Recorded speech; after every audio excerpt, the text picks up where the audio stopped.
In this video, I'll give a brief overview of construction adjudication, explaining what it is, when parties can adjudicate, how long it will take, and what it will cost.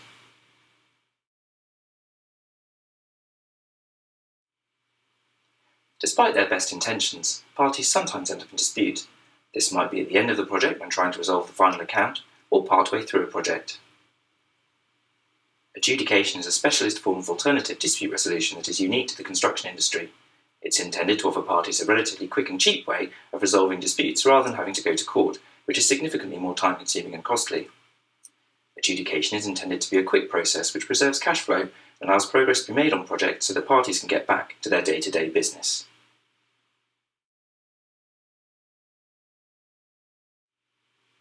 The majority of construction contracts allow disputes to be referred to adjudication. Even if they don't contain a clause expressly saying so, then it is often implied by the relevant legislation.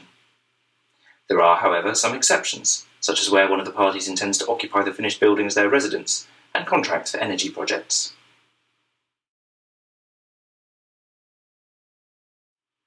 Most construction disputes are suitable for adjudication. There are numerous issues that might be the subject of an adjudication, such as arguments over variations, extensions of time, liquidated damages, loss and expense, compensation events, or even design liability or defects. Adjudication is flexible. A party referring a dispute to adjudication can decide what issues to refer. So, you might decide to adjudicate a dispute about just one problem variation, or a whole final account dispute that incorporates all of the issues that I mentioned.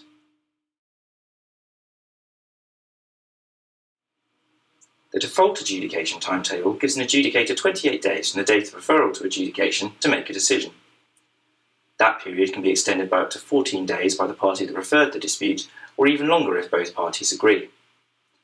In general, the more complicated dispute, or the greater its value, the longer the timetable is likely to be.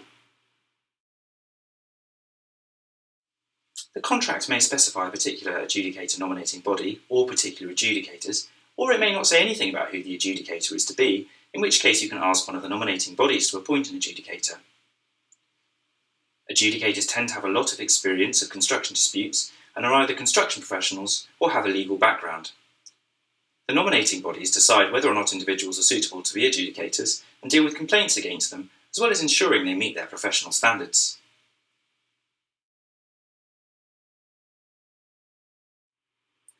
Although adjudication is a relatively quick process, it has become increasingly technical and there is a great deal of case law on adjudication.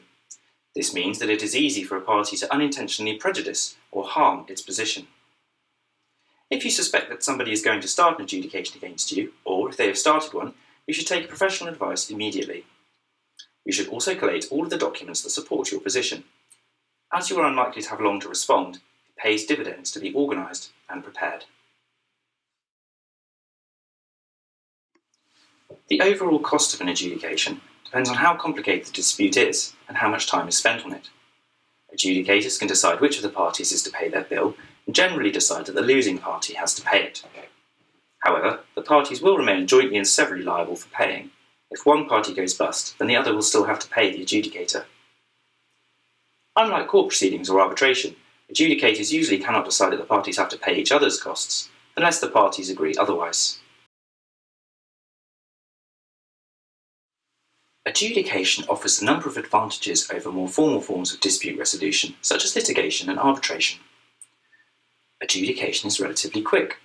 The annual report of the Adjudication Society found that in the majority of cases, a decision was issued within 42 days. Adjudication is relatively cheap. The costs of most adjudications are much lower than in arbitration or court proceedings in respect to the same issues. An adjudicator's decision is binding until a court or arbitrator makes a different and final decision. That means that it has to be complied with in the meantime. If a party refuses to comply with an adjudicator's decision, then it can be enforced by the court in a rapid process that has been specially developed for adjudication, and the court does enforce decisions in the majority of cases.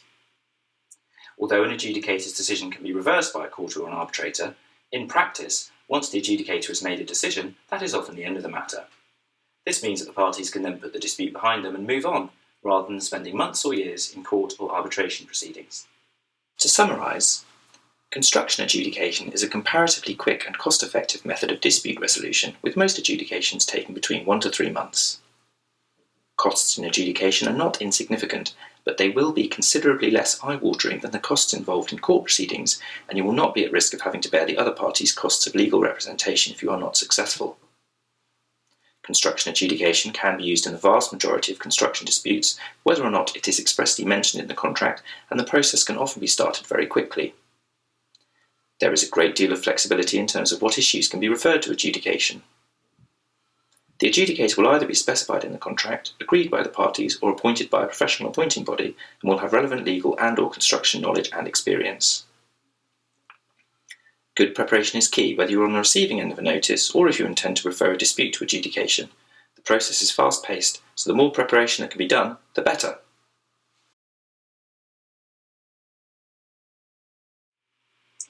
I hope you found this video helpful. If there is an adjudication looming on a project that you are involved with, or you have another construction-related issue that you'd like to discuss, please get in touch. We offer a free initial 1-hour consultation.